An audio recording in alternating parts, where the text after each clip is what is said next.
सोच कर देखिए, एक सड़क क्या होती है? सिर्फ पत्थर और तारकोल से बना एक रास्ता, या फिर ये दिलों को जोड़ने वाला एक पुल भी बन सकती है। आज हम एक ऐसी ही कहानी जानेंगे जहां एक बेहद मुश्किल प्रोजेक्ट ने लोगों के बीच भरोसे की एक ऐसी नींव रखी जो शायद ही कभी टूट पाए। चलिए इस सफर की शुरुआत करते हैं। और ये जो लाइन है ना, ये सिर्फ सड़क नहीं बन रही थी, रिश्ते बन रहे थे। बस इसी एक लाइन में पूरी कहानी का सार छिपा है। ये हमें बताती है कि सबसे बड़ी और मजबूत इमारतें ईंट पत्थर से नहीं, बल्कि भरोसे और रिश्तों से बनती हैं। यही इस कहानी की असली बुनियाद है। तो चलिए कहानी के पहले पड़ाव पर चलते हैं। एक ऐसी चुनौती जो किसी पहाड़ से कम नहीं थी। एक ऐसा काम जिसे देखकर अच्छे अच्छे लोगों के पसीने छूट गए थे। धर्मसूत्रा कंस्ट्रक्शन के सामने एक लक्ष्य था, एक पिछड़े गांव को तरक्की के रास्ते से जोड़ना। कागज पर तो ये सिर्फ एक सड़क बनाने का प्रोजेक्ट लग रहा था, लेकिन जमीन पर इसकी हकीकत कांटों भरी थी। अब देखिए, इस प्रोजेक्ट पे ना मुसीबतों का जैसे ट्रिपल अटैक हो गया। एक तरफ आसमान से बरसती आफत, मतलब जोरदार बारिश।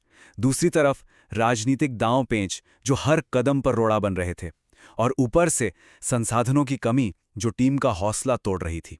ऐसा लग रहा था कि ये प्रोजेक्ट शुरू होने से पहले ही दम तोड़ देगा। अब बात करते हैं इस कहानी के असली टकराव की।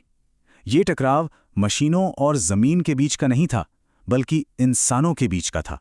ये टकराव था विकास की एक सोच और उससे जुड़े एक गहरे डर का। और इसी मुश्किल घड़ी में कहानी में एंट्री होती है प्लानिंग मैनेजर पूजा वर्मा की। पूजा के लिए यह सिर्फ एक सड़क नहीं थी। उनका मानना था कि असली तरक्की वो है जिसमें सब साथ चलें, कोई भी पीछे न छूटे। इस मिशन में पूजा अकेली नहीं थी, जाहिर है।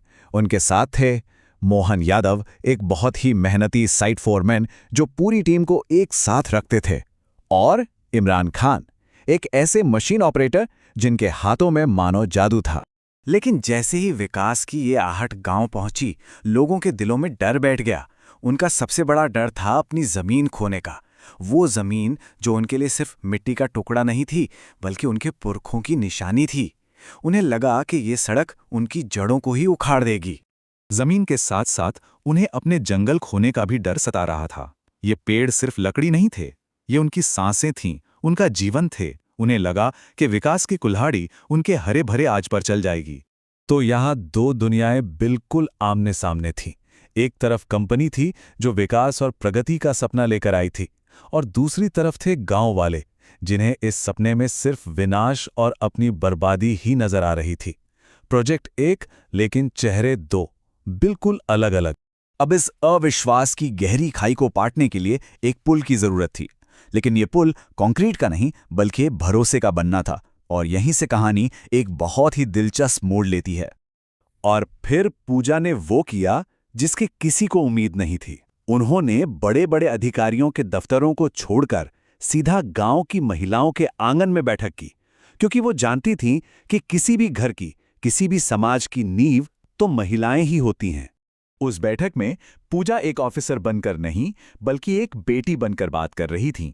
जब उन्होंने कहा, मैं आपकी बेटी की तरह हूं, तो मानो अविश्वास की सारी दीवारें एक पल में ढह गईं। उन्होंने वादा किया कि ये सड़क उनके आंगन से कुछ ले जाने नहीं, बल्कि उनकी जिंदगी में बहुत कुछ लाने आई है।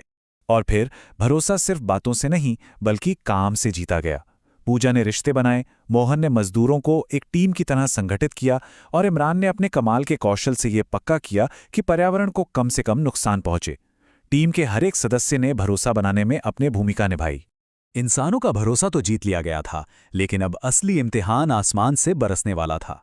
एक ऐसा तूफान आया जो इस नए नए बने रिश्ते को आजमाने पर तुला था। मूसलाधार बारिश ने ऐसा कहर बरपाया कि पुल का काम रुक गया और लाखों की मशीनें कीचड़ में धंस गईं। एक पल को ऐसा लगा जैसे सारी मेहनत पर पानी फिर गया हो। टीम का हौसला लगभग टूट चुका था और हार सामने दिख रही थी।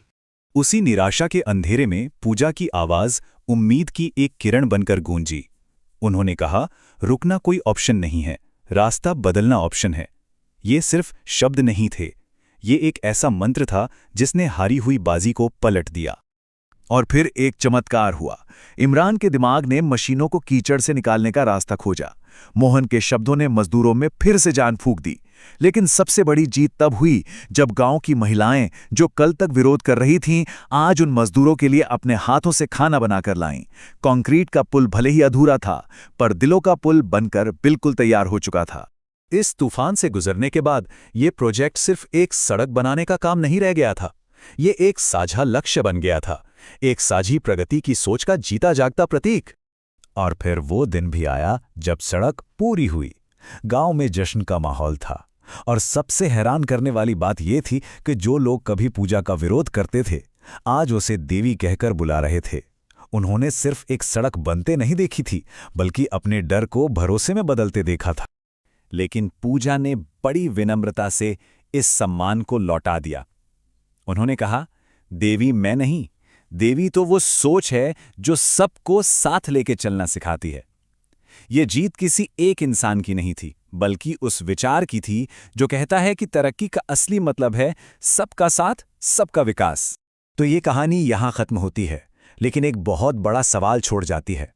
हमारे लिए सच्ची तरक्की का क्या मतलब है? क्या ये सिर्फ ऊंची इमारतें और चौड़ी सड़कें हैं, या फिर ये लोगों के बीच बढ़ता हुआ भरोसा और एक दूसरे का साथ है? इसका जवाब शायद हम सबको अपने अंदर ही खोजना है।